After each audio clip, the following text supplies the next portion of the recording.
warahmatullahi wabarakatuh. Di sini saya akan membawakan materi tentang pengembangan kurikulum PAUD. Pengertian kurikulum terbagi atas dua. Yang pertama yaitu pengertian secara etimologis. Yang kedua pengertian tentang kurikulum menurut Undang-Undang Nomor 20 Tahun 2003. Adapun pengertian yang pertama yaitu pengertian secara etimologis atau istilah kurikulum secara etimologis berdasarkan atau berasal dari bahasa Inggris, yaitu curriculum yang merupakan adaptasi dari bahasa Yunani yaitu curir, yang artinya pelari, dan karer yang artinya tempat.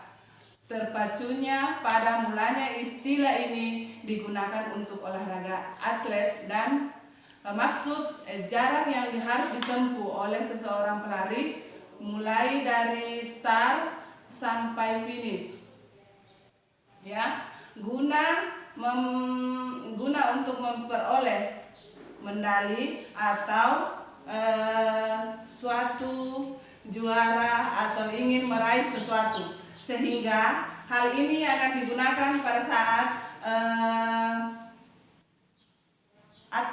digunakan di atletik atau lomba lari, begitu kata anunya.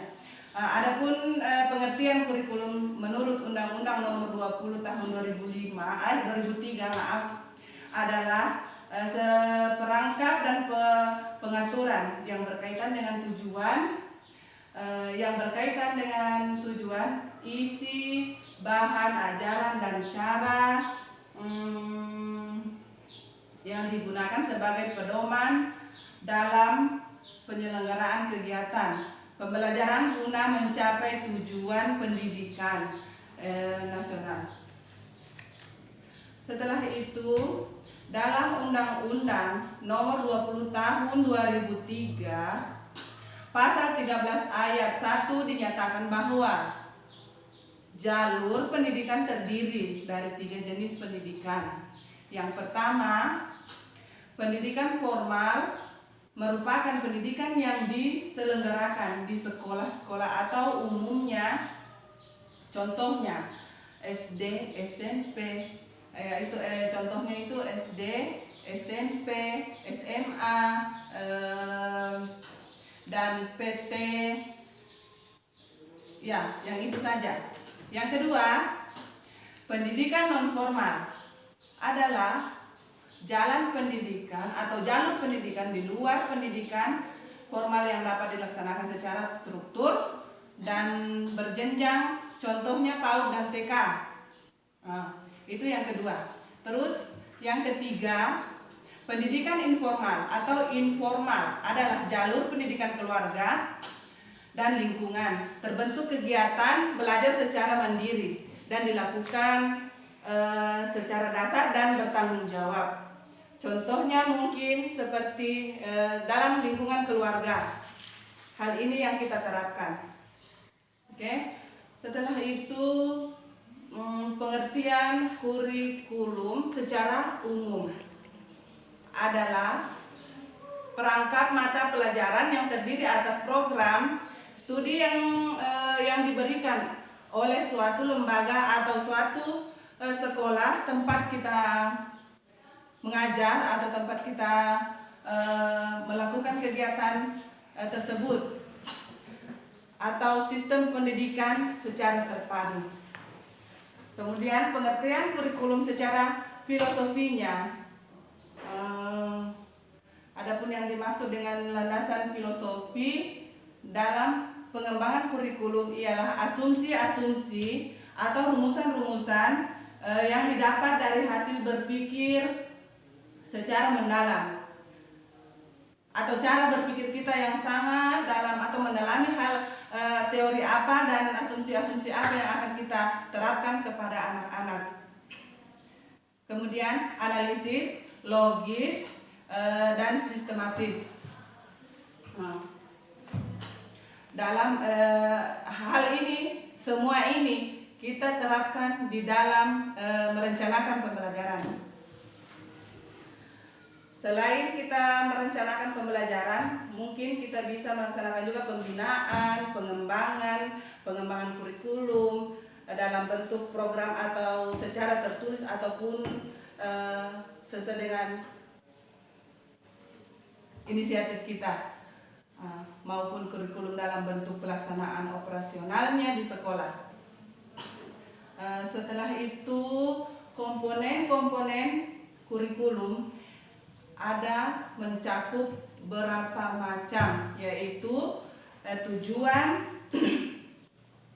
tujuan kurikulum yang pertama, yang kedua materi kurikulum, yang ketiga strategi pembelajaran, yang keempat organisasi kurikulum, dan yang kelima yaitu evaluasi. Adapun yang pertama yaitu tujuan kurikulum, yang mencakup di dalamnya adalah tujuan kurikulum. Setiap negara tentu memahami betapa pentingnya pendidikan bagi masa depan bangsa, utamanya anak-anak kita. Dalam membentuk karakter anak-anak di usia dini, sangatlah cocok diterapkan kurikulum sejak dini dan sejak awal. Kemudian materi yang kedua yaitu materi kurikulum.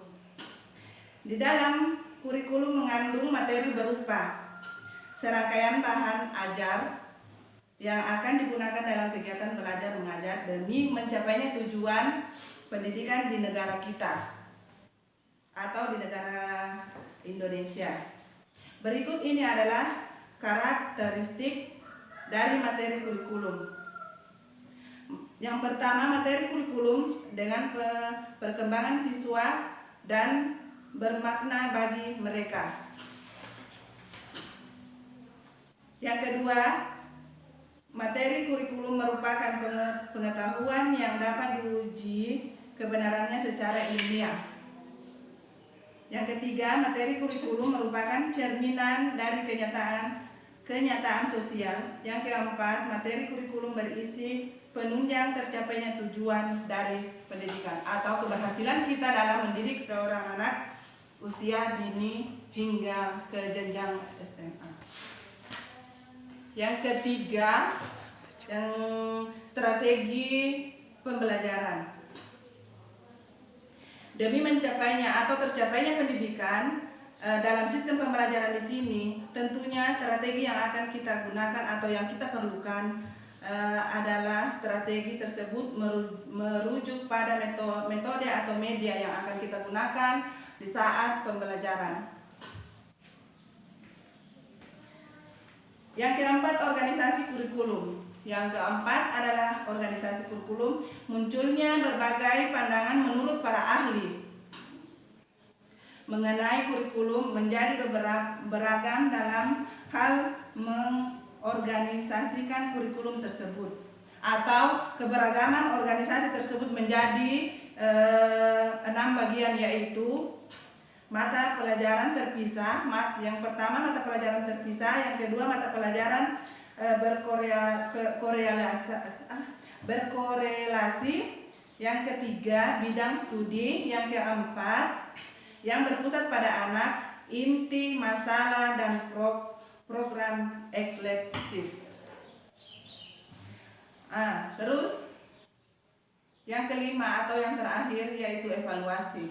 Evaluasi yaitu kalau di bidang PAUD atau di pendidikan PAUD atau di pengajaran PAUD, di sekolah PAUD, evaluasi masuk pada tahap akhir pembelajaran, yaitu memberikan atau mengulang kembali pelajaran yang telah kita laksanakan pada hari itu, dan menguji kembali apakah anak-anak benar-benar tahu apa yang kita pelajari sebelumnya, setelahnya itu. Oke, sementara di sini evaluasi tentang kurikulum PAUD, yaitu Evaluasi pada kurikulum bertujuan untuk memeriksa apakah kurikulum yang diterapkan tersebut sudah efektif terhadap anak atau belum, dan mampu mencapai tujuan pendidikan tersebut. Komponen evaluasi berhubungan dengan proses penilaian terhadap tingkat pencapaian tujuan dan efektif suatu kurikulum di dalam program pembelajaran dengan adanya evaluasi. Tanpa evaluasi, kita akan tidak tahu bahwa meningkatnya suatu pembelajaran atau cara pembelajaran kita sudah efektif atau tidak. Itu saja. Kemudian kita melangkah ke manfaat kurikulum.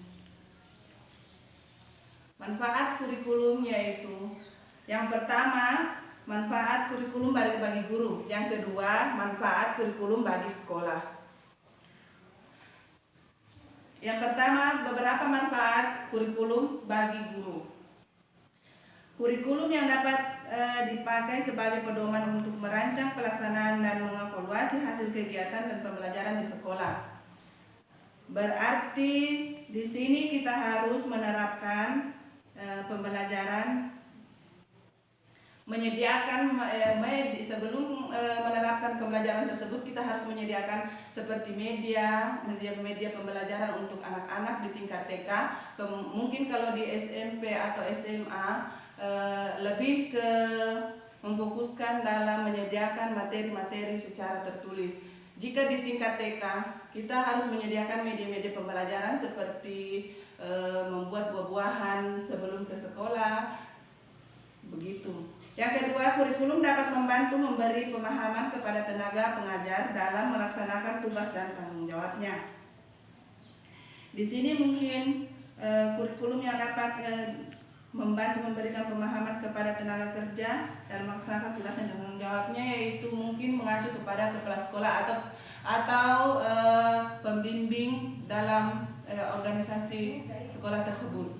Yang ketiga, kurikulum dapat mendorong tenaga pengajar supaya lebih kreatif dalam proses kegiatan belajar mengajar.